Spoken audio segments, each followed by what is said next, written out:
பரிசுத்தமுள்ள நாமத்திற்கு மகிமை உண்டாவதாக. ஆண்டவரும் இரட்சகருமாயிருக்கிற இயேசு கிறிஸ்துவின் இணையற்ற நாமத்தினாலே நான் உங்களை வாழ்த்துகிறேன்.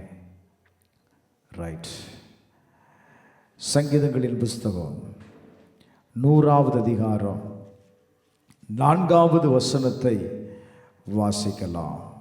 சங்கீதம் 100:4. அவர் வாசல்களில் துதியோடும் அவர் பிரகாரங்களில் புகழ்ச்சியோடும் பிரவேசித்து அவரை துதித்து அவருடைய நாமத்தை ஸ்தோத்திரியுங்கள். வேதம் சொல்லுகிறது, அவருடைய வாசலில், தேவனுடைய ஆலயத்தில் பிரவேசிக்கிற ஒவ்வொருவரும் எப்படி பிரவேசிக்கணுமா? துதியோடு அவருடைய பிரகாரத்திற்குள்ள வரணும். பிரைஸ் எல்லாம். அவரை துதித்து அவருடைய நாமத்தை ஸ்தோத்திரியுங்கள் என்று எழுதப்பட்டிருக்கிறது. ஆங்கில வேதாகமத்தில் ரொம்ப அழகா எழுதப்பட்டிருக்கிறது. You can pass through his open gate. திறக்கப்பட்ட வாசல் வழியாய், பிரைஸ் எல்லாம், நீ கடந்து போகும் பொழுது, இப்ப அநேக இடத்துல வாசல்கள் இருக்கும், வாசல்கள் திறக்கப்பட்டு தான் இருக்கும்ல. ஆனா அந்த வாசல் வழியாய் கடந்து போவதற்கு அங்க ஒரு வார்த்தை யூஸ் பண்ணப்பட்டிருக்கிறது, பாஸ்வேர்ட் ஆஃப் பிரைஸ். பிரைஸ் எல்லாம், பாஸ்வேர்ட் ஆஃப் பிரைஸ்.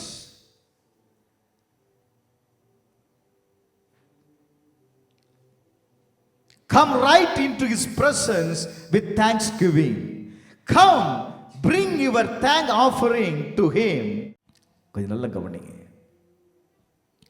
அவருடைய பிரகாரத்தில் நான் பிரவேசிக்கும் பொழுது வாசல் திறந்துதான் இருக்கு. நீங்க எல்லாரும் இப்போ ஆலயத்திற்குள்ள வந்தீங்க, வாசல் என்னப்பட்டுதான் இருந்தது? திறக்கப்பட்டுதான் இருந்துச்சு. எல்லாம் உள்ள வந்துட்டோம். ஆனா உள்ள வந்தனா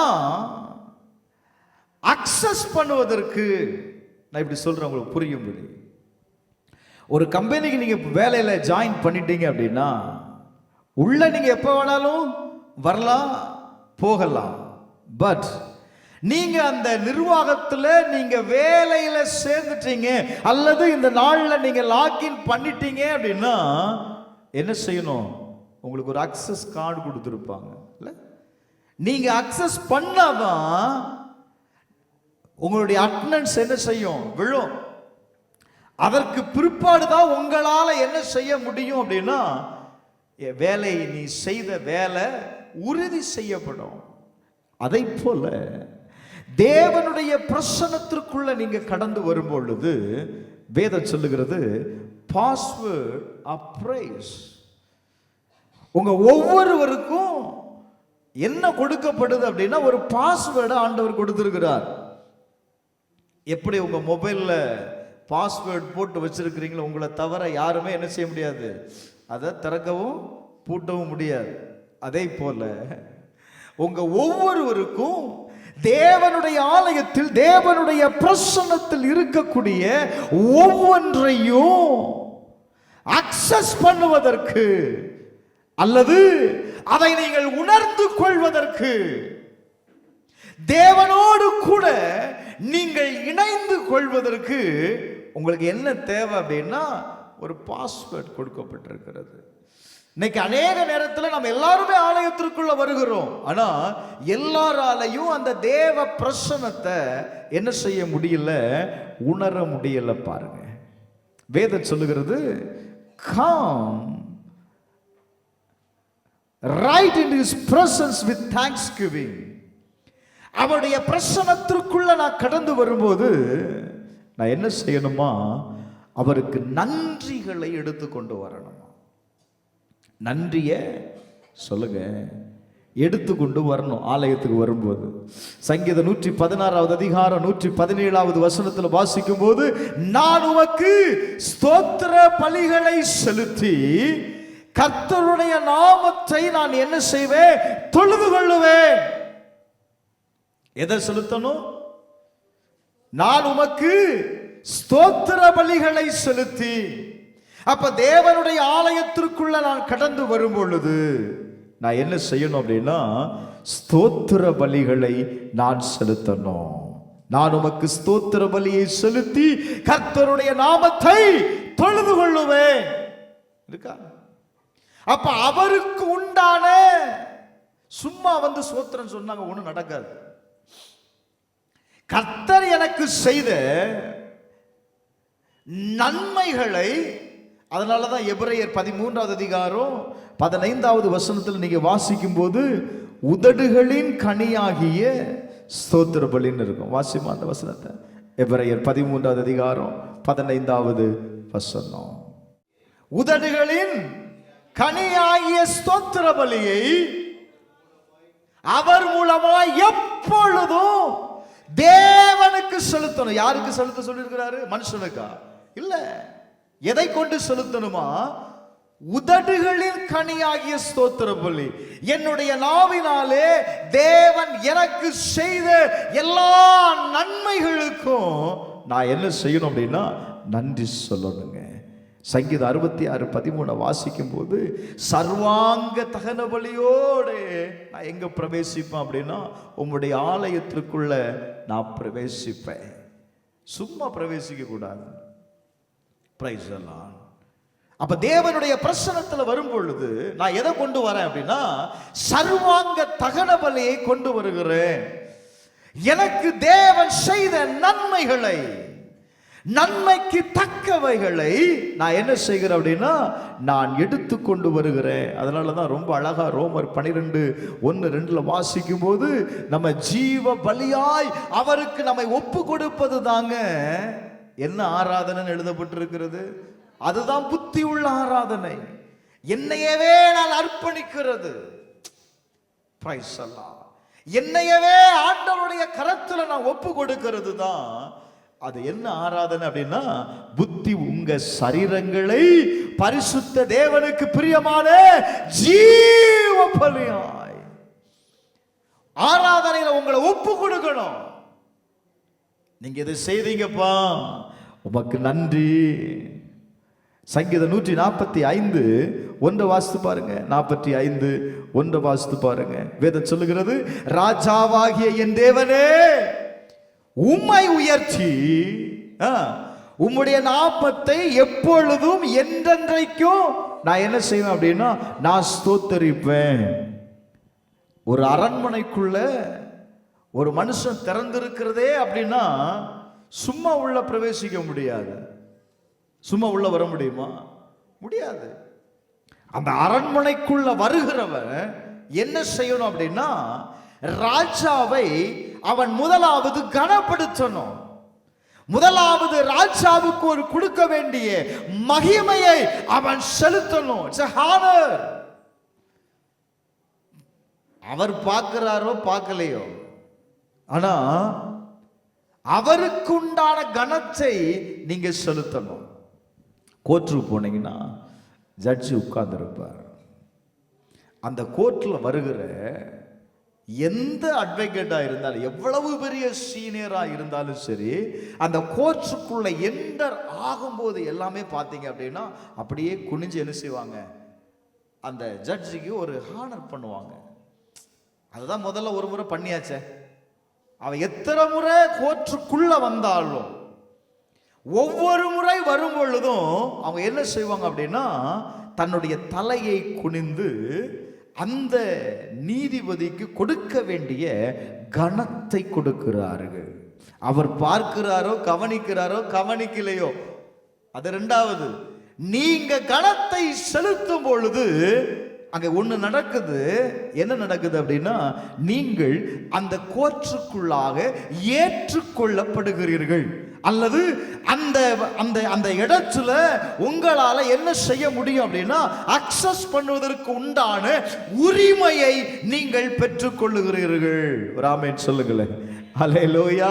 அதை போல தேவனுடைய பிரசன்னத்திற்குள்ள, தேவனுடைய ஆலயத்திற்குள்ள நான் கடந்து வரும்போதெல்லாம் நான் எப்பெல்லாம் தேவனை மகிமைப்படுத்துகிறேனோ, எப்பெல்லாம் தேவனுக்கு நன்றி செலுத்துகிறேனோ, அப்பொழுது எல்லாமே நீங்க இப்ப எதை நீங்கள் ஏற்றுக்கொள்ளப்படுகிறீர்கள்.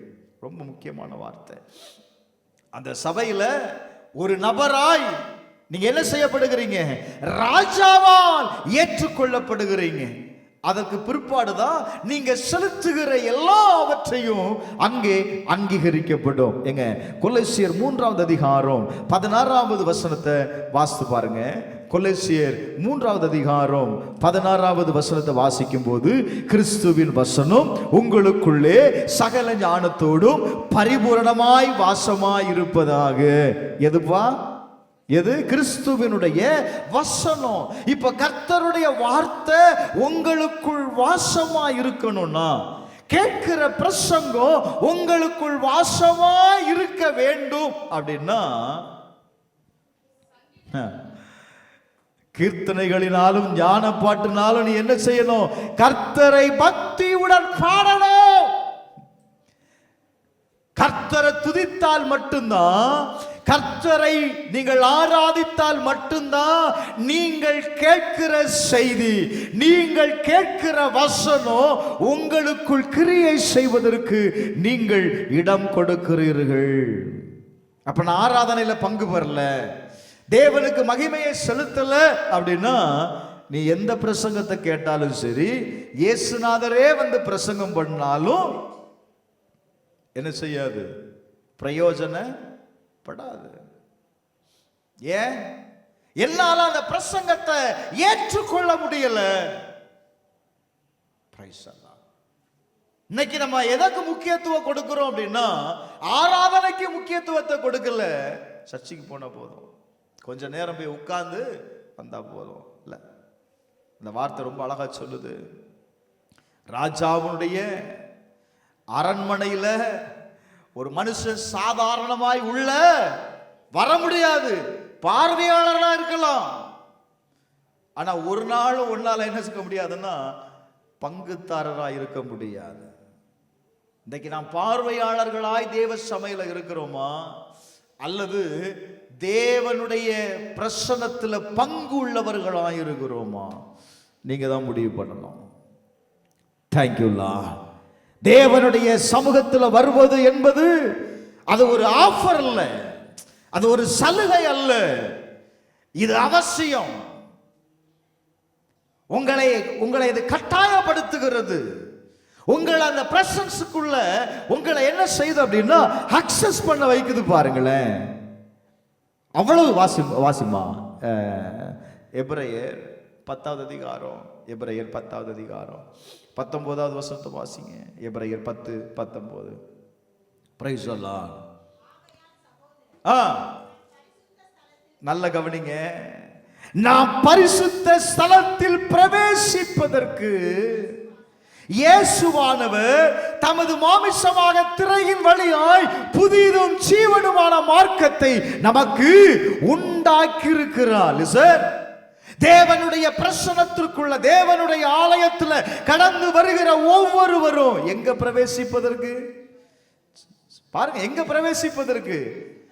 பரிசுத்த ஸ்தலத்திற்குள்ள, அவருடைய பிரசன்னத்திற்குள்ள நீங்கள் பிரவேசிப்பதற்கு ஆண்டவர் என்ன செய்கிறார் அப்படின்னா, ஒரு வழியை உருவாக்கி வச்சிருக்கிறார். அந்த வழியாய் போனா மட்டும்தான் என்ன செய்ய முடியும்? அந்த பிரசன்னத்திற்குள்ள நீங்கள் வாசம் பண்ண முடியும். அல்லேலூயா, அல்லேலூயா, அல்லேலூயா. அப்ப பாருங்களேன், இப்ப வாசிங்க அந்த 100வது சங்கீதம் 4வது வசனத்தை வாசிங்க. அவருடைய வாசல்ல பிரவேசிக்கும் போது எப்படி பிரவேசிக்கணும்? துதியோடோ,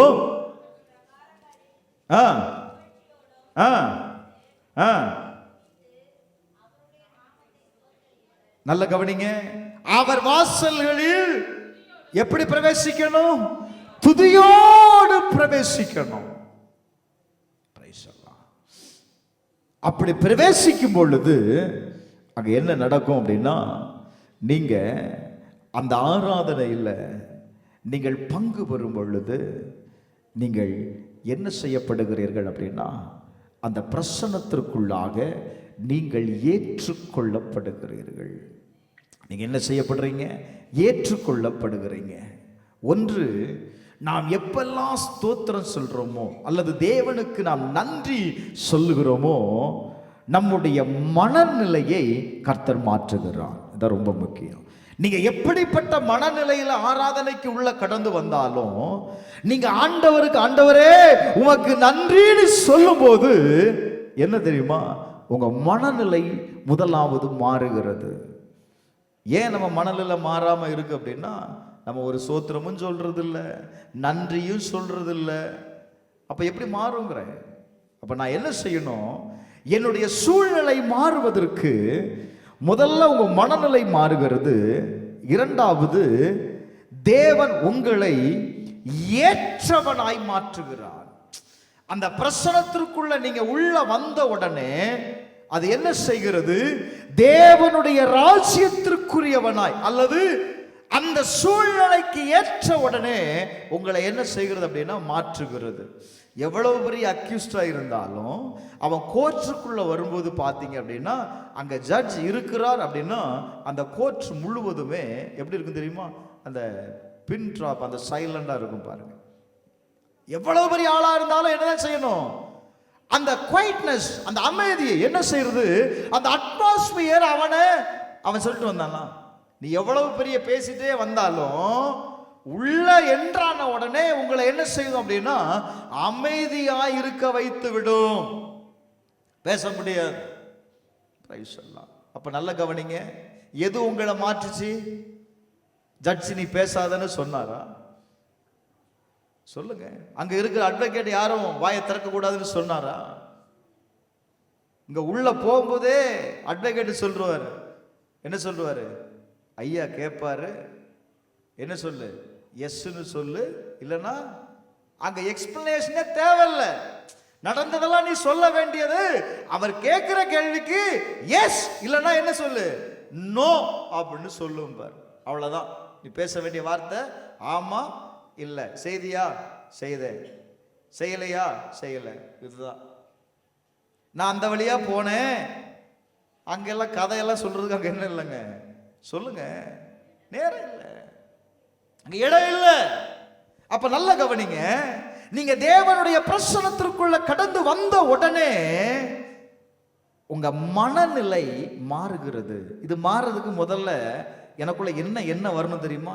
நான் எங்க போறேன்? நான் சர்ச்சுக்கு போறேன். நான் எங்க போறேன்? சர்ச்சுக்கு போகிறேன் அப்படிங்கிற அந்த எண்ணம் முதல்ல உருவாகணும். இது உருவாகாததுனாலதான் நமக்குள்ள என்ன வரமாட்டுக்கு? அந்த எண்ணம் வராததுனால மாற்றம் வரமாட்டுக்கு. நான் யாரை சந்திக்க போகிறேன்? நான் தேவனை ஆராதிக்க போகிறேன். ஆராதனைக்கு போகும்போது அங்க யார் இருக்கிறார் அப்படின்னா தேவன் அசைவாடுகிறார். தேவன் அந்த இடத்துல இருக்கிறார். அவரோடு கூட நான் பேச போகிறேன், அவரோடு கூட நான் ஐக்கியம் கொள்ள போகிறேன். இந்த உணர்வோடு கூட நீங்க உள்ள வரணுங்க. அப்ப அது என்ன செய்யும் தெரியுமா? இப்படி உள்ள வந்துட்டீங்க அப்படின்னா உங்களை அந்த இடத்திற்கு தகுந்தால் போல உங்களை என்ன செய்கிறோம் அப்படின்னா அதுவே மாற்றிடும். அதுவே என்ன செய்கிறோம்? மாற்றிடும். என்ன வரணும்? நான் சர்ச்சுக்கு போகிறேன் அப்படிங்கிற எண்ணம் வரணும். பிரைஸ் அல்லாஹ்.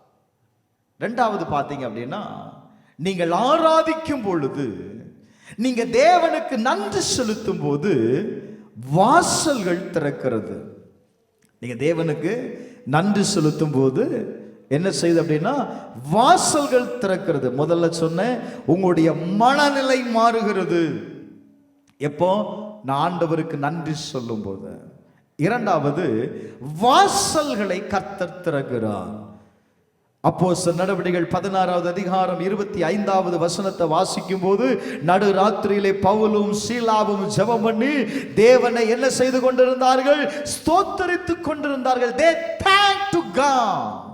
எதுக்கு அவங்க தேங்க் பண்ணிருப்பாங்க? சொல்லுங்க. சிறைச்சாலையில கட்டி போட்டு அவங்களுடைய கையும் காலையும் தொழுவ மரத்துல என்ன செய்தாங்களாம்? மாட்டி வச்சிருந்தாங்க. இந்த சூழ்நிலையில அவங்க ஆண்டவரை ஸ்தோத்தரிக்கிறார்கள். சரி, அந்த ஸ்தோத்தரிக்கிறார்கள் அல்லனா இந்த நான் சொல்ற வார்த்தை எல்லா இடத்துலையுமே சரியான மொழிபெயர்ப்பு என்னன்னா தேங்க்ஸ் கிவிங் அல்லது தேங்க் டு காட் அப்படின்னு தான் இருக்கு. சரியா? அப்ப நீங்க அதை புரிந்து கொள்ளணும். பவுலும் சீலாவும் சிறைச்சாலையில் இருக்கிறாங்க. ஆனா அவர்கள் தேவனை துதித்தார்கள், தேவனுக்கு நன்றி செலுத்தினார்கள். எதற்காக நன்றி செலுத்தினாங்க? ஆண்டவரே, எங்களை இந்த ஜெயிலில் கொண்டு வந்து எங்களை மாட்டி வைத்தீரே, உமக்கு நன்றி. நீங்க சொல்லுவீங்களா? இந்த சூழ்நிலையை கடந்து போக வைத்தீரே, உமக்கு நன்றி. நமக்கு அப்படிப்பட்ட சூழ்நிலை வந்துச்சு அப்படின்னா நமக்குள்ள இருந்து வரும் பாருங்க வார்த்தைகள். ஏன் ஆண்டவரே என்னை இப்படி அனுமதித்து, நான் அப்படி என்ன செய்தேன், அதெல்லாம் வாசல்ல திறக்காது. கர்த்தர் நம்முடைய வாழ்க்கையில அனுமதிக்கிற அல்லது கடந்து போக பண்ணுகிற ஒவ்வொரு சூழ்நிலையிலையும் நம்ம ஆண்டவருக்கு என்ன செய்யணும் அப்படின்னா நன்றி சொல்லணும். யாருக்கு தெரியும் ஏன் கர்த்தர் இதை அனுமதித்தார் அப்படின்னு? உங்களுக்கு தெரியுமா? தெரியாதுங்க. இந்த பவுலும் சீலாவும் தேவனை துதித்த பொழுது அங்க என்ன நடந்துச்சு அப்படின்னா ஒரு பெரிய ரட்சிப்பு உண்டாயிடுச்சு. இவர்கள் எதன் நிமித்தம் சிறைச்சாலையில் இருக்கிறாங்க அப்படின்னா இனி இந்த தெய்வத்தை என்ன செய்யக்கூடாது, பேசக்கூடாது. பேசுனதுக்கு தானே கொண்டு போட்டான். அப்ப இவங்க ஆராதிக்கிற தேவன் யார் என்பதை யார் அறிந்து கொள்ளணும்? சிறைச்சாலை அதிகாரி அறிந்து கொள்ளணும். அவன் மனம் திரும்பணும், அவன் ரட்சிக்கப்படணும். அவன் மனம் திரும்புவதற்கு, அவன் ரட்சிக்கப்படுவதற்கு, அவன் இந்த தேவத்தை அறிந்து கொள்வதற்கு இந்த பவுலும் சீலாவும் எங்க இருக்க வேண்டியது வந்துச்சு அப்படின்னா சிறைச்சாலையில இருக்க வேண்டியது வந்துச்சு. சில நேரத்தில் நம்ம வாழ்க்கையில் சில கஷ்டங்களை கர்த்தர் அனுமதிக்கும் போது நீங்க ஏன் ஆண்டவரே இந்த கஷ்டம்னு சொல்லி புலம்பதான் செய்யறோமே தவிர நீங்க அதை புரிந்து கொள்ளணும். தேவன் ஒரு காரியத்தை அனுமதிக்கும் போது தேவ நாமம் மகிமை அடைவதற்காகத்தான் கர்த்தர் என்ன செய்கிறார்னா செய்கிறார். அல்லது இன்னும் நீங்க தேவனை என்ன செய்யணும், நீங்க நம்பணும். பிரைஸ் எல்லாம் நல்ல கவனிங்க. பவுலும் சீலாவும் துதித்த போது சடதியிலே சிறைச்சாலையின் அஸ்திவாரங்கள் அசையும்படி பூமி மிகவும் அதிர்ந்தது. உடனே உடனே கதவுகள் திறக்கப்பட்டது. ஒரு ஆமென் சொல்லுங்களேன். எல்லாருடைய கட்டுகளும் என்ன செய்ய போச்சு, கலந்து போயிட்டு. இப்ப நான் சொல்றேன் 31வது வசனத்துல கர்த்தராகிய இயேசு கிறிஸ்துவை நீ விசுவாசி, அப்பொழுது நீயும் உன் வீட்டாரும் ரட்சிக்கப்படுவீர்கள். கேட்கிறான், ரட்சிக்கப்படுவதற்கு நான் என்ன செய்யணும்? இயேசுநாதர் விசுவாசி போதும். அப்ப நல்லா கவனிங்க. அவனுடைய குடும்பம் ரட்சிக்கப்படுவதற்கு, அந்த இடத்துல மறுபடியும் தேவனுடைய வார்த்தையை சொல்வதற்கு, அந்த வார்த்தை அப்படிதான் சொல்லுது, அவன் வீட்டில் இருந்த யாவருக்கும், அவனுக்கும் அவன் வீட்டில் இருந்த யாவருக்கும் அவன் என்ன செய்தான் எழுதப்பட்டிருக்கு, கர்த்தருடைய வசனத்தை போதித்தான். அங்க என்ன நடந்துச்சு? அந்த ராத்திரியிலேயே அவன் ஞானஸ்தானம் எடுத்தான். ஜெயில உட்கார்ந்து, ஆண்டவரே என்னை ஜெயில கொண்டு போட்டேரு. அவன் சொல்லியிருந்தா இந்த ரட்சிப்பு நடந்திருக்குமாங்க? அவன் ரட்சிக்கப்பட்டிருப்பானா? அப்ப யோசிங்க. ஒவ்வொரு சூழ்நிலையிலையும் நீங்க தேவனுக்கு நன்றி செலுத்தும் போது என்ன நடக்கும் அப்படின்னா வாசல்கள் திறக்கப்படும். ராமேன் சொல்லுங்களேன். அல்லேலூயா. 3வது ரோமர் எழுதின நிருபம் 1வது அதிகாரம் 21வது வசனம் 1:21. அவர்கள் தேவனை அறிந்தும் மகிமைப்படுத்தாமலும் ஸ்தோத்தரியாமலும் தங்கள் சிந்தனையினாலே வீணரானார்கள். நல்ல கவனிங்க. வேதனை சொல்லுது, தேவனை அறிந்தோம். நீங்க தேவன் என்று மகிமைப்படுத்தாமலும் ஸ்தோத்தரியாமலும் இருந்தா நீங்க பாவம் செய்தீங்கன்னு அர்த்தம். என்ன செய்கிறீங்க? தேவனை மகிமைப்படுத்தணும், தேவனுக்கு நன்றி தேவன் செய்த எல்லாவற்றிற்கும் நீங்க நன்றி செலுத்தாமல் நீங்கள் இருப்பீர்களே, ஆனால் நீங்கள் தேவனுக்கு விரோதமாய் பாவம் செய்கிறீர்கள். தேவன் செய்த நன்மைக்கு உன் வாயிலிருந்து நீ நன்றி சொல்லல அப்படின்னா உங்க வாழ்க்கை எப்படிதான் இருக்குமா? வீணா தான் இருக்கும்.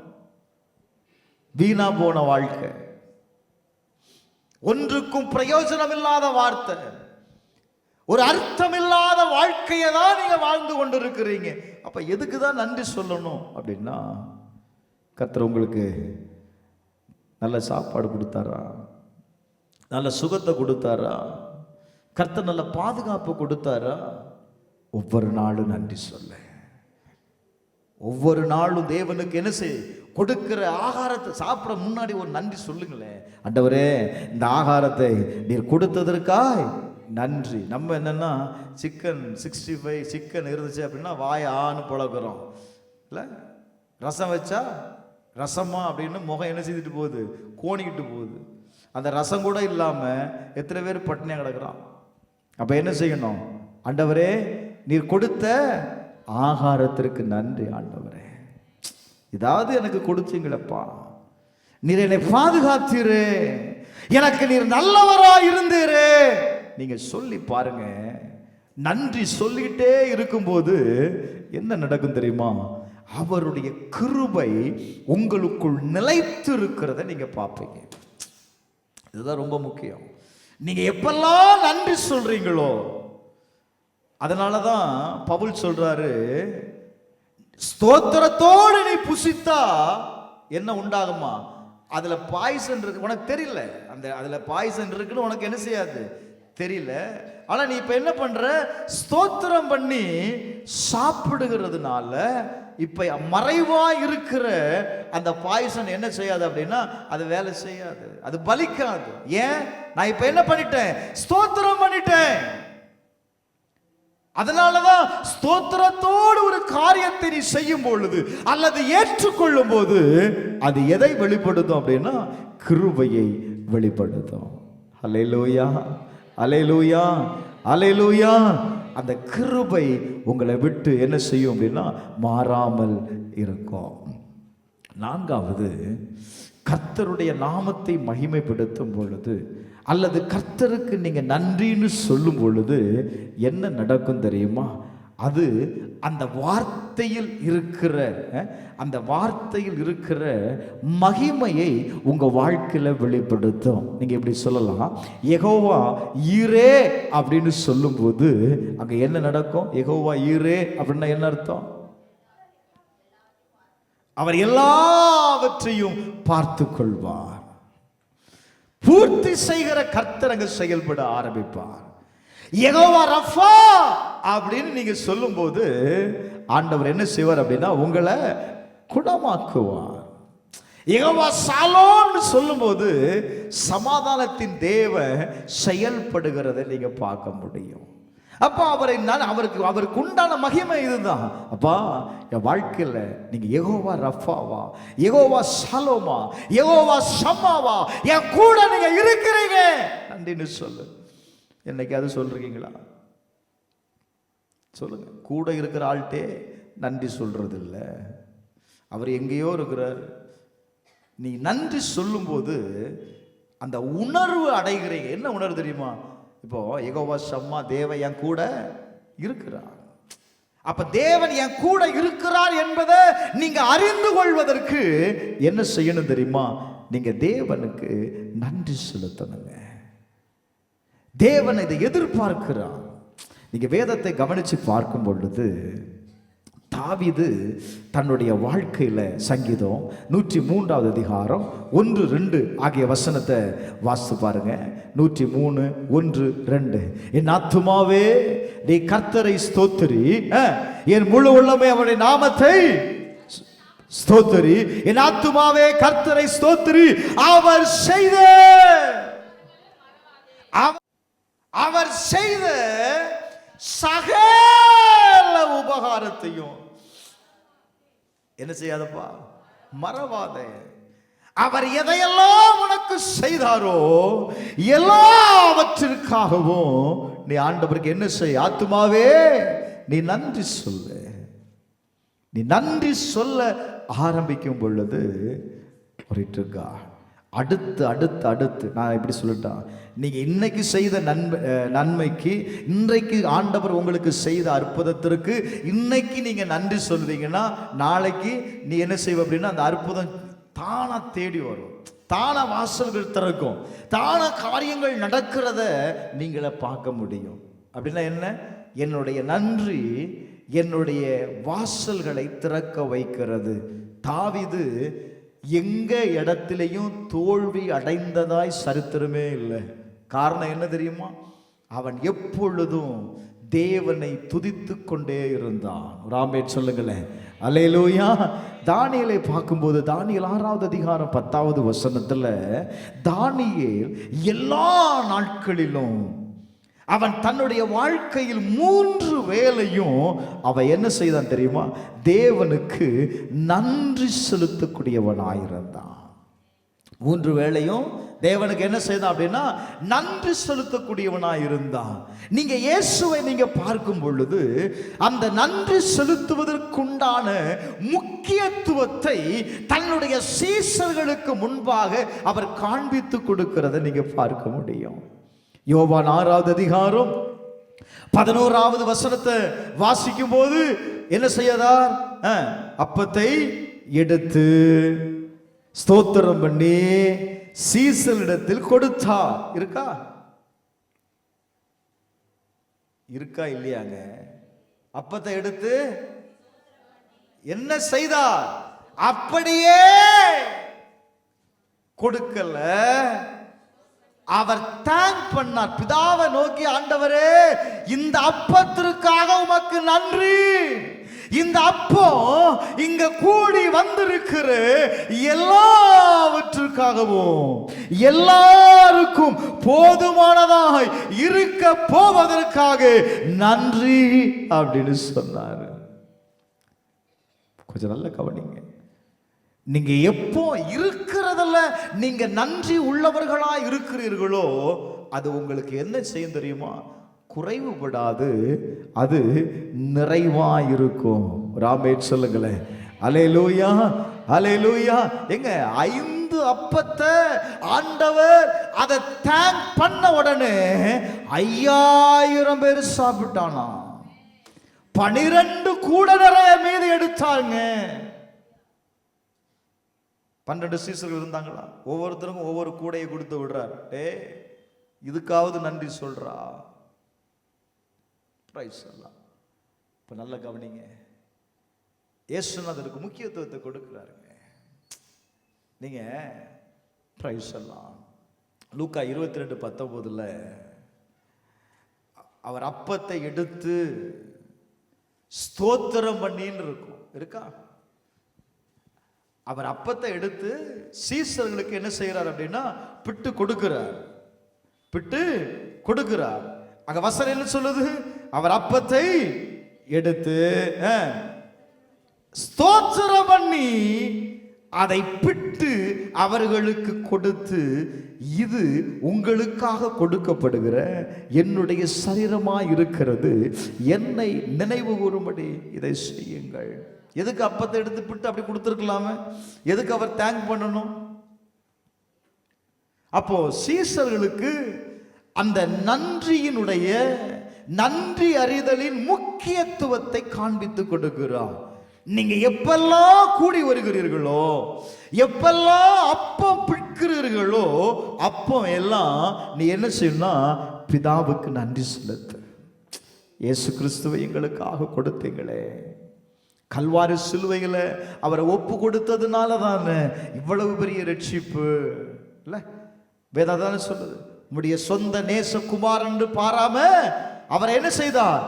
நமக்காக ஒப்பு கொடுத்தார். பிதா ஒப்பு கொடுக்கலன்னா, பிதா இதை செய்யாதான்னு சொல்லியிருந்தா இயேசு கிறிஸ்துவால செய்திருக்க முடியுமா? அப்ப யாருக்கு தேங்க் பண்ணணும் அப்படின்னா பிதாவுக்கு. சொல்லுங்களேன், யாருக்கு தேங்க் பண்ணணும்? பிதாவுக்கு. ஒரு காரியத்தை செய்வதற்கு முன்பாக நீங்கள் பிதாவுக்கு நீங்க நன்றி செலுத்தணும். பவுலை பாருங்க, 1 தெசலோனிக்கேயர் 5:18 அவர் சொல்றாரு, எல்லாவற்றிற்காகவும் இருக்கா, என்ன சொல்றாரு, எல்லாவற்றிலேயும் நாம் என்ன செய்யணுமா, ஸ்தோத்திரம் செய்யணும். எல்லாவற்றிலேயும், பிரைஸ் எல்லாம், எல்லாவற்றிலேயும் நாம் ஸ்தோத்திரம் செய்யணும். இதுதான் தேவன் விரும்புகிறார். இது தேவ சித்தமாயிருக்கிறது. எதுல? எல்லாவற்றிலேயும் நீங்க தேவனுக்கு நன்றி செலுத்தும் போது, ஒரு வார்த்தை நன்றின்னு சொல்லுதல எனக்கு குறைஞ்சு போதா? குறைஞ்சு போதாமா? இல்லை, நன்றின்னு சொல்லி பாருங்களேன். பிரைஸ் எல்லாம் நீங்க சொல்ல சொல்ல சொல்ல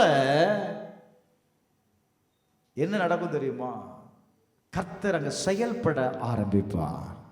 சொல்லுங்களேன், நான் மறுபடியும் சொல்றேன், அந்த வார்த்தை சொல்லுது, எல்லாவற்றிலேயும் கர்த்தருக்கு நீங்க ஸ்தோத்திரம் பண்ணணும். இது தேவனுடைய சித்தமாயிருக்கிறது.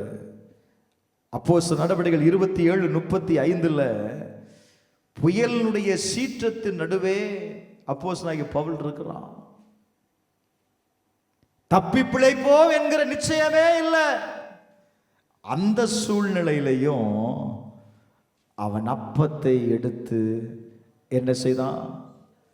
சொல்லுப்பா, தேங்க் காட். ஆண்டவரே, நல்ல கவனிங்க, நல்ல கவனிங்க. எந்த சூழ்நிலையில் அவன் சொல்றான்ப்பா,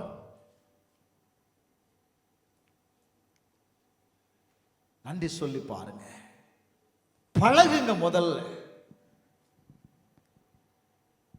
10 குஷ்டரோகிகளை கர்த்தர் சுஸ்தமாக்கினாருங்க. ஆனா ஒருவன் மட்டும் திரும்பி வந்து, நீர் என்னை சுகமாக்குனீங்கப்பா, நான் போயிட்டே இருந்தேன், என் கை என்ன செய்துட்டு? சுகமாயிற்று, உமக்கு நன்றின்னு சொன்னானா இல்லையாங்க? ஆண்டவர் கேட்கிறாரு, எப்பா 10 பேர் வந்தீங்களப்பா, நீ மட்டும்தானே வந்திருக்கிற, பாக்கி 9 பேர் எங்க? குடும்பத்தை பார்க்க போயிட்ட ஆண்டவரே, தங்கச்சியை பார்க்க போயிட்ட ஆண்டவரே, எங்க வரல? கர்த்தரை தொழுது கொள்ள வரல. ஆராதனுடைய முக்கியத்துவத்தை தெரியாததுனால, தேவனை சந்திப்பதில் முக்கியத்துவத்தை அறிந்து கொள்ளாததுனால, எனக்கு விருப்பமாயிருக்கிற அல்லது ஏன் எண்ணத்திற்கு சரியாய்ப்படுகிற காரியத்தை நான் செயல்பட முயற்சி செய்கிறேன். இது தவறு. நீங்க தோல்வியை சந்திப்பீங்க. அப்ப கர்த்தர் எதை எதிர்பார்க்கிறார்? அவர் செய்த நன்மைக்கு நீ நன்றி சொல்லணும். அதுக்காக தான் நம்ம சபைக்கு கூடி வர்றோம் பாருங்களேன். அதற்காக தான் தேவ ஆலயத்திற்கு நம்ம கடந்து வருகிறோம். எத்தனையோ பாடுகள், எத்தனையோ கஷ்டங்கள், எத்தனையோ வழிகளை கடந்து உள்ள நம்ம வந்திருக்கிறோமோ, வந்து கர்த்தருக்கு நன்றி செலுத்தணும். கர்த்தர் இதை தேடுகிறார், கர்த்தர் இதை எதிர்பார்க்கிறார். முதல்ல சொன்ன தேவ சித்தன்னு சொன்னேன். 2வது தேவன் இதை சொல்லுங்க எதிர்பார்க்கிறார். அண்ணால பாருங்க, இந்த பிள்ளைக்காக கஷ்டப்பட்டு ஜெபம் பண்ணால, பிள்ளைய பெற்ற உடனே 2:1 பிள்ளையை எடுத்துக்கொண்டு தேவ ஆலயத்திற்கு வந்து பிள்ளைக்காக தேவனுக்கு நன்றி செலுத்தினான். பிள்ளைக்காக தேவனுக்கு சொல்லுங்க நன்றி செலுத்தினான். பிள்ளை கிடைச்ச உடனே சந்தோஷத்துல தேவனை மறந்துட்டாளா? இல்லைங்க, நாம் மறந்து விடுகிறோம். தேவன் செய்த நன்மைகளை நாம் மறந்து விடுகிறோம். அவர் பிள்ளையையும் கொண்டு வந்து எங்க வந்துட்டோம்? ஆலயத்தில் வந்து தேவனுக்கு நன்றி செலுத்துகிறார். கொஞ்சம் நல்ல கவனிங்க. நீங்க செலுத்துகிற நன்றி தான் அவள் 5 பிள்ளைய பெத்தெடுக்க வச்சுச்சு. ஒரு பிள்ளைக்காக கஷ்டப்பட்டா, ஒரு பிள்ளைக்காக அவமானம் அடைந்தா, ஒரு பிள்ளைக்காக நிந்தையை சுமந்து கொண்டிருந்தா. தேவன் அவள் ஜெபத்தை கேட்டு அவளுக்கு ஒரு குமாரனை கொடுத்த பொழுது பிள்ளையும் கொண்டு வந்து என்ன செய்தாப்பா? ஆண்டவரே, ஏலிட்ட சொல்றாங்க, பாரு இங்க பாரியா, இந்த பிள்ளைக்காக தான் நான் என்ன பண்ணேன்? ஜெபம் பண்ணேன். இந்த பிள்ளைக்காக தான் நான் அன்னைக்கு நான் என்ன இருந்தேன், நான் துக்கமா இருந்தேன். தேவன் என் துக்கத்தை என்னவா மாற்றினாரு, சந்தோஷமாய் மாற்றினா. ப்ரூஃப எவிடன்ஸை கொண்டு வந்து நிறுத்தினா. கர்த்தர் என்ன செய்தார் தெரியுமா, ஏல் என்ன செய்தார் தெரியுமா, அவளை ஆசீர்வதித்தாள். ஆசீர்வதித்தாள். 5 பிள்ளையை பெற்றெடுத்தாள். கிருபை செயல்படும். 5 என்பது கிருபை. கிருபை செயல்படும். கிருபை வாழ்க்கையில செயல்படுவதற்கு தேவன் உனக்கு செய்த சின்ன காரியமோ பெரிய காரியமோ எதுவா இருந்தாலும் தேவனுக்கு நன்றி சொல்லு. நம்ம நினைச்சிருக்கோம் நம்ம அறிவில் நான் இதை செய்துட்டேன். இல்லைங்க, கர்த்தருடைய கிருபைக்கு முன்பாக உங்க அறிவெல்லாம் ஒண்ணுமே இல்லை, உங்க திறமையெல்லாம் ஒன்றுமே இல்லை. தேவன் செய்த ஒவ்வொன்றுக்கும் நன்றி சொல்லுங்க. நோவா ஆதியாகமம் 8:20 அவருடைய குடும்பத்தை கர்த்தர் பாதுகாத்தார். கண்ணால பார்த்தான், அழிவை பார்த்தான், ஜனங்களுடைய கூக்குரலை கேட்டான். பாதுகாத்த தேவனுக்கு வெளியே வந்த உடனே பலிபீடத்தை கட்டி வாசிமா ஆதியாகமம் 8:20 கர்த்தருக்கு ஒரு பலிபீடம் கட்டி சுத்தமான சகல மிருகங்களிலும் சகல பறவைகளிலும் சிலவற்றை தெரிந்து கொண்டு அவைகளை பலிபீடத்தை தகன பலியாய் பலிவிட்டான். அப்பொழுது கர்த்தர் என்ன செய்தாரா, அந்த பலியை ஏற்றுக்கொண்டு என்ன செய்தார் தெரியுமா, இப்போ நோவாவோடு பேசுறாரு. நோவா, நான் இனிமே என்ன செய்ய மாட்டேன்பா, நான் அழிக்க மாட்டேன்பா, நான் அழிக்க மாட்டேன், உன்னோடு நான் ஒரு உடன்படிக்கையை பண்றேன். தேவனுக்கு நீங்க செலுத்துகிற நன்றி, தேவன் உங்களோடு கூட என்ன செய்வார் தெரியுமா, உங்க சூழ்நிலைகள்ல அவர் பேசுகிறதை உங்களால பார்க்க முடியும். அல்லேலூயா, அல்லேலூயா. நான் இப்படி சொல்லட்டா, யோனா மீனின் வயிற்றுக்குள்ள அவ்வளவு கஷ்டப்பட்டால. வாசிங்க யோனா 2வது அதிகாரம் 9வது வசனம். 2:9. Glory to God. யோனா 2:9.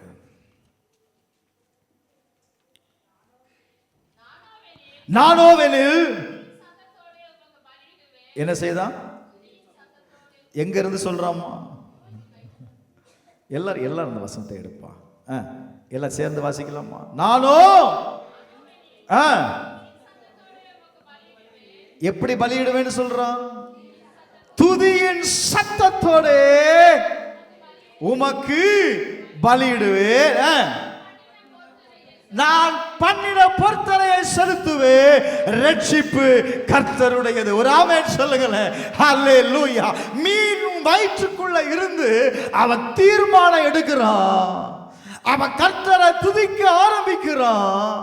கர்த்தர் என்ன செய்தார் தெரியுமா, அவன் சொல்றான், ரட்சிப்பு என்கிட்ட இருக்கு அப்படின்னா கர்த்தரிடத்துல இருக்கு. ரட்சிப்பு யார்கிட்ட இருக்கு சொல்லுங்க, ரட்சிப்பு யார்கிட்ட இருக்கு. அப்போ நீங்க பிரைஸ் எல்லாம் உடனே அந்த 10வது வசனத்தை வாசிப்பா. உடனே ஓ glory to God. உடனே உடனே மீனுக்கு கட்டளை இடுறாரு.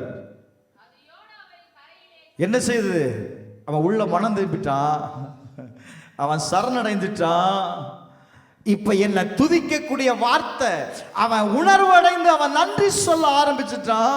நீ என்ன செய்ய, அவனை கொண்டு கரையில போடு, போதும்.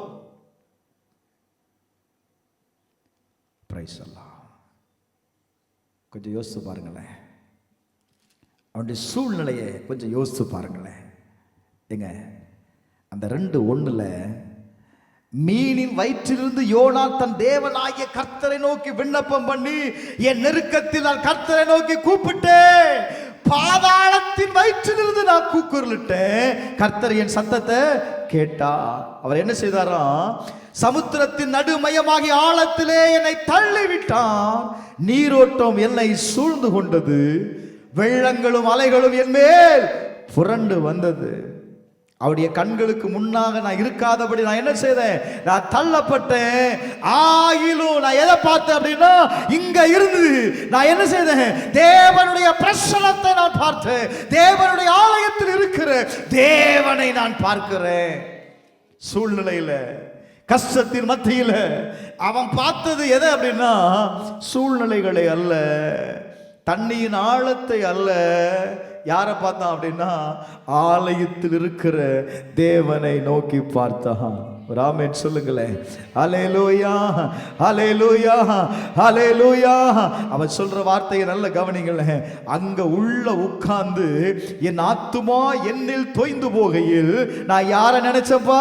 நான் கர்த்தரை நினைச்சேன். ஹல்லேலூயா. என் ஆத்துமா தோய்ந்து போக போது, என் ஆத்துமா தோய்ந்து போன போது, என் ஆத்துமா வேதனை அடைந்த பொழுது, நான் நிந்தையில் இருக்கும் பொழுது, நான் கஷ்டத்தின் நடுவாய் இருக்கும் போது நான் யாரை நினைச்சேன்? நீங்க யாரை நினைக்கிறீங்க?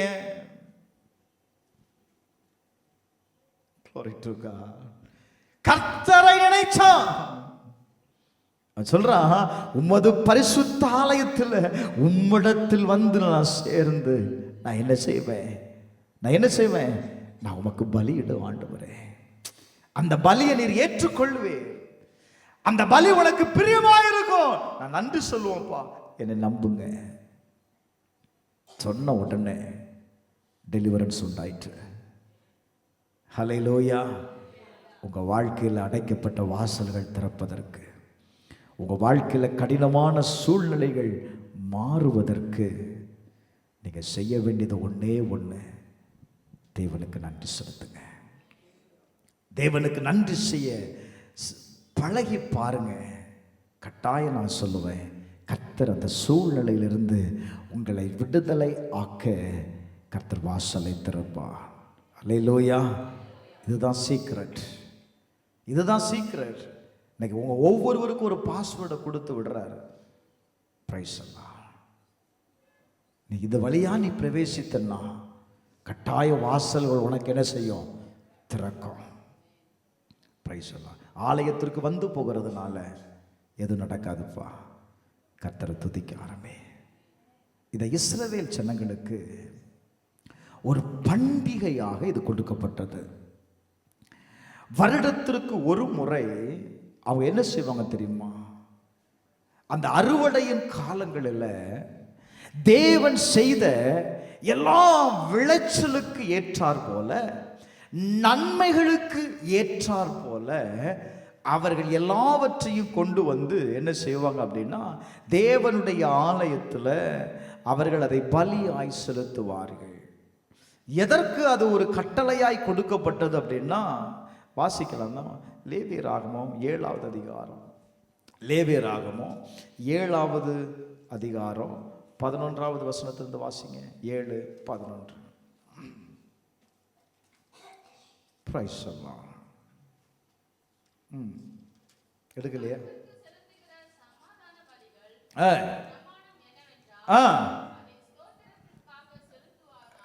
நல்ல கவனிங்க. அதை எதற்காக? ஆமா, தேவனுக்கு நன்றி செலுத்தும் விதமாக செலுத்துவானே. ஆனால் அவன் அதை எப்படியெல்லாம் செய்யணும் அப்படின்னு ரொம்ப அழகா எழுதப்பட்டிருக்கிறது. பிரைஸ் எல்லாம். அந்த பலியை சமாதான பலியாகிய ஸ்தோத்திர பலியோடு என்ன செய்யணும் அப்படின்னா படைக்க வேண்டும். 15வது வசனது வரை ரொம்ப தெளிவாக எழுதப்பட்டிருக்கு. உபாகமம் 8வது அதிகாரம் 10வது வசனத்துல நீங்க வாசிக்கும் போது, ஆகையால் நீங்கள் புசித்து திருப்தி அடைந்து இருக்கையில் உன் தேவனாகிய கர்த்தர் உனக்கு கொடுத்த அந்த நல்ல தேசத்திற்காக அவரை நீ என்ன செய்யணும்? ஸ்தோத்தரிக்க கடவாய். நீ புசித்து திருப்தி அடைந்து இருக்கையில் உன் தேவனாகிய கர்த்தர் உனக்கு கொடுத்த எல்லாவற்றையும் கொண்டு போய் என்ன செய்யணுமோ? ஆண்டவருக்கு நன்றி செலுத்தணும். அதுதான் தேங்க்ஸ் கிவிங் டே. தேவன் இந்த ஆண்டுல எனக்கு கொடுத்த நன்மைக்கு, எனக்கு செய்த நன்மைக்கு நான் என்ன பண்றேன் அப்படின்னா, தேவனுக்கு நான் நன்றி உள்ளவனா இருக்கிறேன். நம்ம நன்றியே சொல்லாததுனால தான் பார்த்தான் ஒரு நாளை நியமித்து அதை தேங்க்ஸ் கிவிங் டேன்னு வைடா. அப்படியாவது இந்த ஜனங்க என்ன செய்யட்டும், தேவனுக்கு நன்றி சொல்லட்டும். அவங்க அறிந்து கொண்டாங்க. அது என்ன செய்தது தெரியுமா? அவங்களுக்கு அவங்களுடைய விளைச்சலின் பலனை கர்த்தர் என்ன செய்தார் அப்படின்னா விளைய செய்தார். நான் ஏன் இதை சொல்றேன் அப்படின்னா, உங்க வாழ்க்கையில நீங்கள் தேவனுக்கு, தேவன் உங்க வாழ்க்கையில செய்த எல்லாவற்றிற்காகவும் நீ நன்றியை சொல்லும் பொழுது அது என்ன செய்யும்? நீதிமொழிகள் 4ஆம் அதிகாரம் நினைக்கிறேன், 4ஆம் அதிகாரம், பிரைஸ் அல்லாஹ், 3ஆவது அதிகாரம் 9வது வசனம் 10வது வசனம் வாசிங்க. 3 உன் பொருளாலும், ஏமா ஒவ்வொரு வார்த்தையும் விட்டு விட்டு வாசிக்கிறீங்க. முதல்ல சகலத்தை விட்டீங்க, இப்போ ஒரு வார்த்தையை விட்டீங்க. வாசிங்க. உன் பொருளாலும் உன் எல்லா விளைவின் முதற் பலனால என்ன செய்ய? கர்த்தரை என்ன செய்கிறார்? எல்லாவற்றிலேயும் உன் எல்லா விளைவின் முதற் பலனாலும் அவங்க என்ன செய்வாங்க? அந்த வருஷம் முழுவதும் அறுவடை செய்த எல்லாவற்றிலேயும் அவங்க என்ன செய்வாங்க? கர்த்தரை கனம் பண்ணும்படி அவர்கள் எடுத்து வைத்து வருடத்திற்கு ஒரு முறை தேவனுடைய ஆலயத்தில் கொண்டு வந்து என்ன செய்வாங்க அப்படின்னா கர்த்தரிடத்தில் ஒப்பு கொடுப்பார்கள். கர்த்தர் அந்த பலியை ஏற்றுக்கொண்டு அவர்களை என்ன செய்வார் அப்படின்னா ஆசீர்வதிப்பார். அது என்ன செய்யும்? அடுத்த ஆண்டினுடைய விளைச்சலை அது என்ன செய்யும் அப்படின்னா வர்த்திக்க பண்ணும். இங்க வசனம் அது சொல்லுது, நீ கர்த்தரை கனம் பண்ணு. அப்படி கனம் பண்ணும்போது என்ன நடக்கும்? அடுத்த வசனம், அப்பொழுது நீங்க கனம் பண்ணும் பொழுது தாங்க, நீங்க தேவனுக்கு நன்றி செலுத்தும் போது தாங்க என்ன நடக்குமா? உன் களஞ்சியங்கள் பூரணமாய் நிரம்பும். ஒரு ஆமென் சொல்லுங்களேன். வரமாட்டுக்கு பாரு சத்தம். ஹல்லேலூயா. என்ன செய்யுமா? பூரணமாய் நிரம்பும். உன்னுடைய விளைச்சலின் பலனை நீங்க என்ன செய்வீங்க அப்படின்னா நீங்கள் காண்பீர்கள். அப்போஸ்தலனாகிய பவுல் கொரிந்து சபைக்கு எழுதும்போது ரொம்ப தெளிவா எழுதுறார். விதப்பா, விதைக்கிறவனால மட்டும்தான் அறுவடை செய்ய முடியும்.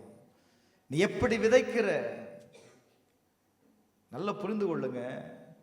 நான் எப்பெல்லாம் தேவனுக்கு நன்றி சொல்றேனோ அப்பெல்லாம் நான் தேவனை கனம் பண்றேன். நீங்க தேவனை கனம் பண்ணும் பொழுது அந்த கனத்திற்குரிய ஆசீர்வாதத்தை பெறுகிறீர்கள். வேதம் ரொம்ப அழகா சொல்லுது, என்னை கனம் பண்ணுகிறவனை நான் என்ன செய்வேன்? நான் கனம் பண்ணுவேன். என்னை கனவீனம் பண்ணுகிறவனை. அப்ப நீங்க கனம் அடையணுமா? என்ன செய்யுங்க? கர்த்தரை கனம் பண்ணு. முதல்ல நான் இப்படி சொல்றேன், இன்னையிலேருந்தே ஆரம்பிச்சிருங்க. காலையில் எந்திரிச்ச உடனே பிரைஸ் எல்லாம் வீட்டில் இருக்கிற ஒவ்வொருத்தையும் ஒரு ஸ்தோத்திரத்தை சொல்லுங்க. என் கணவனுக்காக ஸ்தோத்திரம் சொல்லு, என் மனைவிக்காக ஸ்தோத்திரம் சொல்லு, என் பிள்ளைகளுக்காக ஸ்தோத்திரம்னு சொல்லு. நான் சொல்லும் போதே சிரிக்கிறீங்க. இந்த மனுஷனுக்கு போய் ஸ்தோத்திரம் சொல்ல முடியுமா? அவர் என்னை என்ன பாடுபடுத்துறார்? அவர் என்ன பாடுபடுத்தினாலும் என்ன செய்துதான் ஆகணும். அவருக்காக சொல்லுமா, சோத்திரம் பண்ணு. 1000 சோத்திரத்தை பண்ணிப்பாரு, கட்டாயம் அவர் என்ன செய்வாரு? மனம் திரும்பிடுவார். ஆனா நம்ம என்ன செய்யறோம்? சோத்திரம் சொல்றோமா? இன்னையிலேருந்து ஆரம்பம் பண்ணுங்களேன். சரியா? என்ன சொல்லணும்? எனக்கு கொடுத்துருக்கிற மனைவிக்கு, அன்பே இல்லாத மனைவியா இருக்கட்டும், அன்பான மனைவிக்காய் சோத்துறோம் அப்படின்னு சொல்லிப்பாரு. அடுத்த சப்பாத்தி கரியாம ஒழுங்கா வரும்.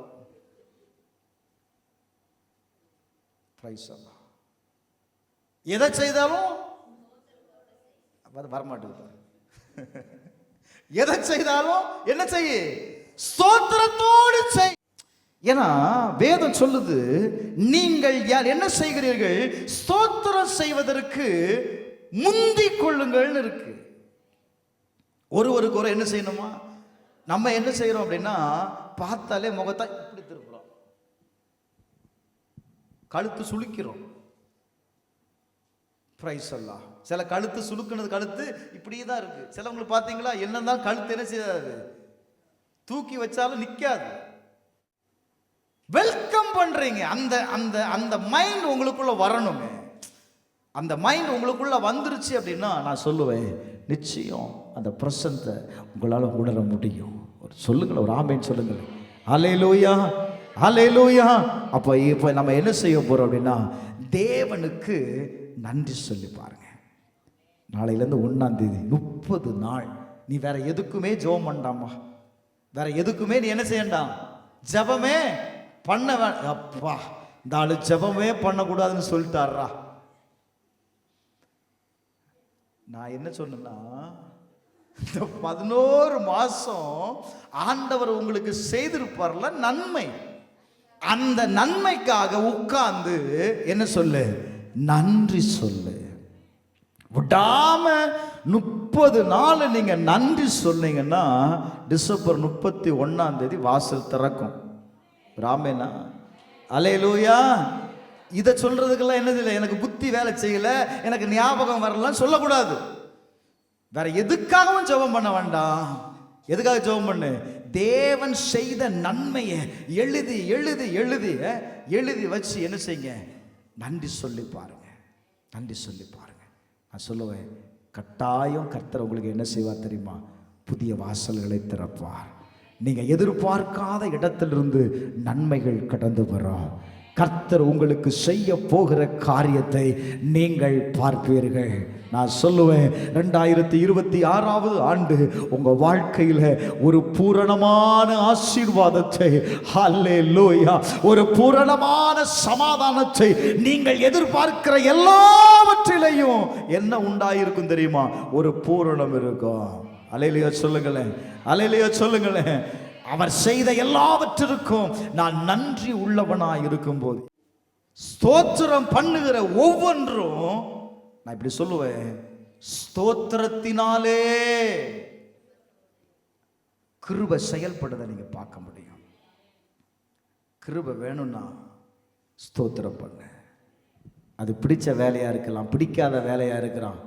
நீ பிடிக்காத காரியத்திற்காக தேவனுக்கு ஸ்தோத்திரம் பண்ணு. ஆண்டவரே நீங்க இந்த காரியத்தை கொடுத்து, அப்ப ஆண்டவர் என்ன செய்வா தெரியுமா, எனக்கு பிடிச்ச காரியத்தை செய்ய ஆரம்பிப்பார். இதுல இந்த பிடிக்காத காரியத்துல கூட என் பிள்ளை உண்மையா இருக்கிறானே, எனக்கு உண்மையா இருக்கிறானே, ஆண்டவர் என்ன செய்வார் தெரியுமா, உங்களுக்கு உண்மையா இருப்பார். இப்படி சொல்லி முடிக்கிறேன். உங்க வாழ்க்கையில எல்லாவற்றிலேயும், எல்லா சூழ்நிலைகளையும் 30 நாள் நீ நன்றி செலுத்தி பாரு. கட்டாயம் உங்க வாழ்க்கையில ஒரு மாற்றம் அடைவதை நீங்கள் காண்பீர்கள். அல்லேலூயா. நீங்க மற்றவர்களுக்கு நன்மை செய்றீங்க பார்த்தீங்களா, அது கூட தேவனுக்கு நீங்க நன்றி செலுத்துறீங்க. ஆண்டவர் சொல்றாரு, அதை நீங்க எனக்கு செய்யறப்பா. யாருக்கு செய்யற, எனக்கு செய்யற. ரோட்ல போற ஒருத்தனுக்கு நீங்க ஒரு நன்மையை செய்யும் போது என்ன செய்றீங்க அப்படின்னா, எனக்கு செய்யறேன்னு சொல்ற. ஒரு டீ வாங்கி கொடு, ஒரு பன்னு வாங்கி கொடு, ஒரு பிஸ்கட்டை வாங்கி கொடு, நன்மையை செய்.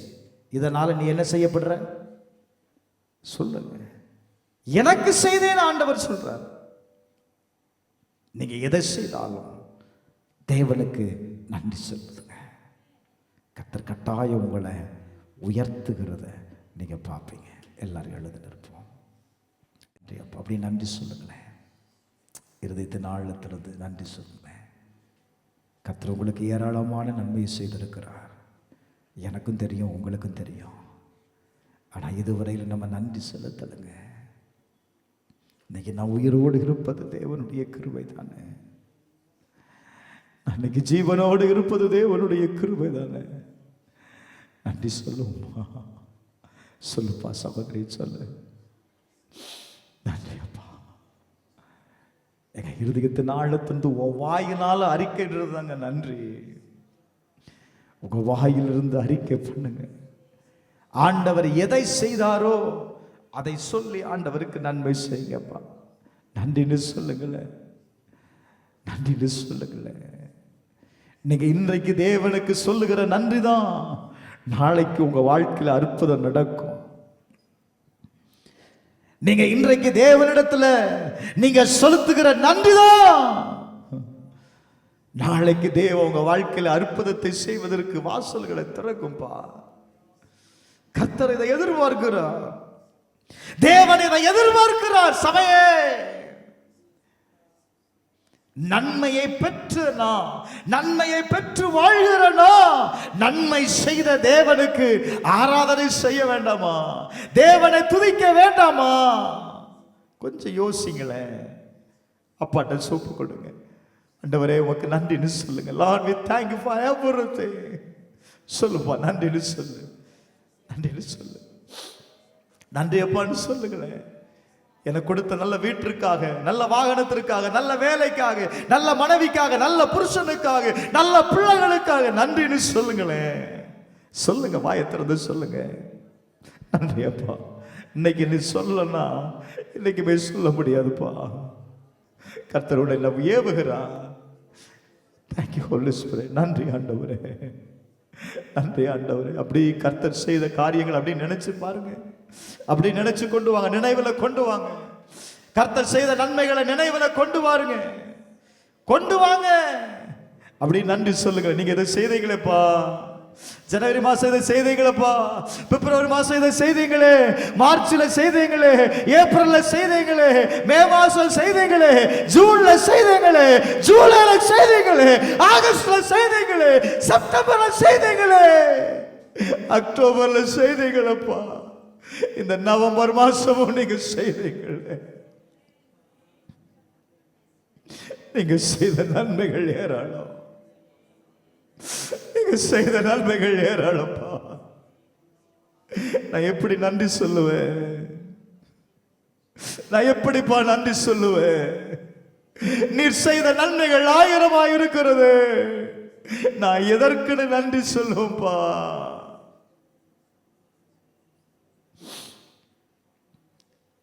எப்படிப்பா நன்றி சொல்லுவேன்? நான் எதற்குன்னு நன்றி சொல்லுவேன் ஆண்டவரே? அதற்கு என்னால எதை செலுத்த முடியும்? எதையுமே அதற்கு ஈடா கொடுக்க முடியாதுப்பா. நீர் செய்த நன்மைக்கு அதற்கு ஈடாக எதையுமே கொடுக்க முடியாதுப்பா. ஆனா ஒன்றை கொடுக்க முடியும், என்னைய ஒப்பு கொடுக்க முடியும், என்னைய ஒப்பு கொடுக்க முடியும். என் ஜீவ பலியாக என் உதடுகளின் பலியை நான் உமக்கு கொடுக்க முடியும். அப்பா, நீர் செய்த எல்லாவற்றிற்கும் என்னால நன்றி உள்ளவனாக இருக்க முடியும். முடியுமாங்க? தேவன் செய்த எல்லாவற்றிற்கும் உங்களால நன்றி உள்ளவனாக இருக்க முடியுமா? கர்த்தர் சொல்றாரு, நீ நன்றி உள்ளவனாய் இருந்துரு, நன்றி உள்ளவனாய் இருந்துரு. ஸ்ரீ பாஷா தரா காபா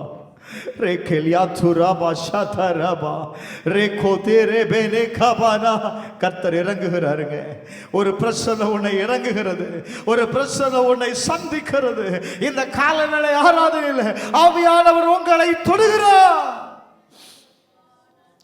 நீ நன்றின்னு சொல்லும் போது, அந்த நன்றி உள்ள இருதயத்தோடு நிற்கும் பொழுது கர்த்தர் உன்னை தொடுகிறார். நான் உணர்கிறேன். ஒரு யாத்துரபா சதரபா. நன்றி அப்பா, நன்றி ஆண்டவரே, நன்றி ஆண்டவரே. சொல்லுங்களேன், வாயத்திறந்து சொல்லுங்களேன், நன்றி ஆண்டவரே.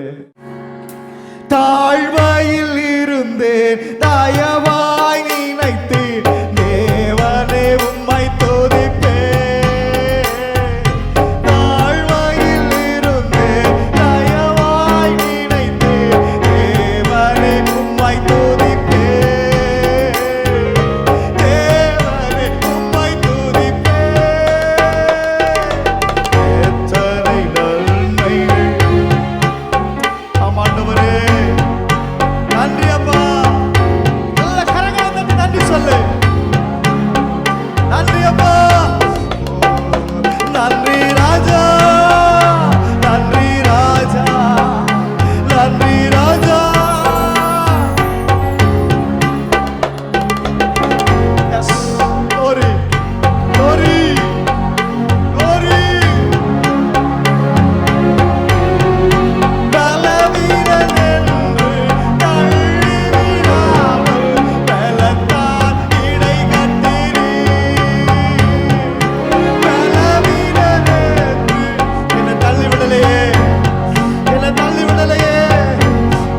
கரத்தால் இடை கட்டினீங்களே.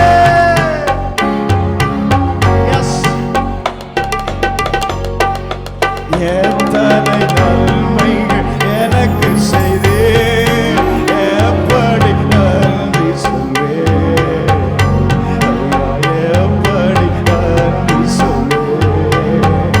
நன்றி ராஜா, நன்றி அப்பா, நன்றி அப்பா, ஏசப்பா. நன்றி ராஜா, நன்றி ராஜா, நன்றி ராஜா, நன்றி ராஜா. பாவத்தினாலே மரித்து போயிருந்தேன், கிருபையார் ரட்சித்தீங்களே ஏசப்பா.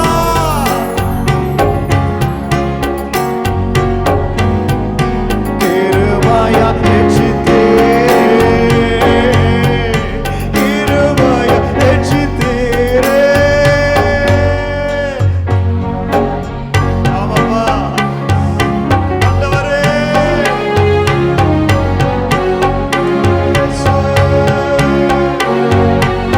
நன்றி ஆண்டவரே. கரங்களை பிடித்து கண்மணி போல காலமெல்லாம் காத்தி, கரங்களை பிடித்து கண்மணி போல காலமெல்லாம் காத்தி, காலமெல்லாம் காத்தி. எத்தனை நன்மைகள். நன்றி ஆண்டவரே, நன்றி அப்பா. ஓ, எப்படி நன்றி சொல்லி. நன்றி ராஜா, நன்றி, நன்றி ராஜா, நன்றி ராஜா, நன்றி ராஜா, நன்றி ராஜா, நன்றி ராஜா, நன்றி ராஜா, நன்றி ராஜா. நீர் செய்த அதிசயமாய். எல்லாரும் சேர்ந்து கடைசியா ஒரே ஒரு முறை. ஆமாப்பா.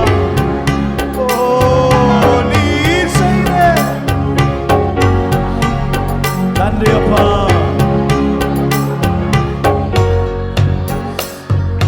விவரிக்க முடியாதையா எத்தனை நன்மை எனக்கு செய்தே. நன்றி அப்பா, நன்றி அப்பா.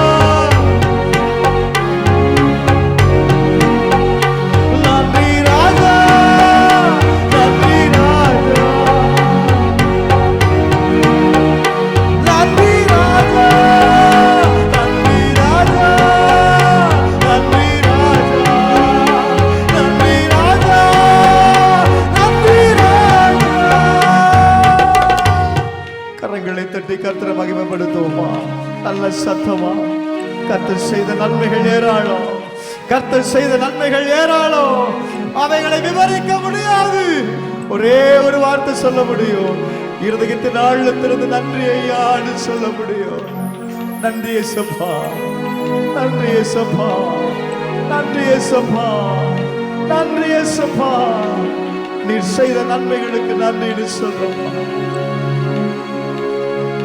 எங்கள் பரலோக பிதாவே, இயேசுவின் நாமத்தில் நன்றி செலுத்துகிறப்பா. உம்முடைய குமாரனாயிருக்கிற இயேசு கிறிஸ்துவை எங்களுக்காக இந்த பூமிக்கு அனுப்பி எங்களை ரட்சிக்கும்படி, எங்களை வாழ வைக்கும்படி, எங்களை காப்பாற்றுவதற்காக ஆண்டவரே உம்முடைய குமாரனை கல்வாரி சிலுவையில் ஒப்பு கொடுத்தீரே. உமக்கு நாங்கள் நன்றின்னு சொல்றோம்ப்பா. உமக்கு நாங்கள் நன்றின்னு சொல்றோம். உம்முடைய குமாரனாய் இருக்கிற இயேசு கிறிஸ்துவுக்கு நன்றின்னு சொல்றோம்ப்பா. பிதா எங்களுக்கு இதை செய்தீங்களே, உமக்கு நன்றின்னு சொல்றோம்ப்பா. உமக்கு நன்றின்னு சொல்றோம்ப்பா. உமக்கு நன்றின்னு சொல்றோம்ப்பா. எங்களை வழி நடத்தும்படி ஆண்டவரே, ஆவியானவரே எங்களுக்கு கொடுத்தீங்களே, உமக்கு நன்றின்னு சொல்ற ஆண்டவரே. இந்த பூமியில உயிர் வாழ்கிற ஒவ்வொரு நாளும் ஆண்டவரே நாங்கள் நன்றி உள்ளவர்களாயிருக்க கர்த்தர் எங்களுக்கு உதவி செய்யும். அடைக்கப்பட்ட வாசல்கள் எல்லாம் திறக்கதற்காய் நன்றி ஆண்டவரே. எங்களுக்கு கொடுத்த எல்லாவற்றில் இருந்தும் உமக்கு நாங்கள் கணத்தை செலுத்துகிறோம். உமக்குரிய மகிமையை செலுத்துகிறோம். உம்மை ஒருவர் மட்டுமே நாங்கள் ஆராதனை செய்கிறோம்ப்பா.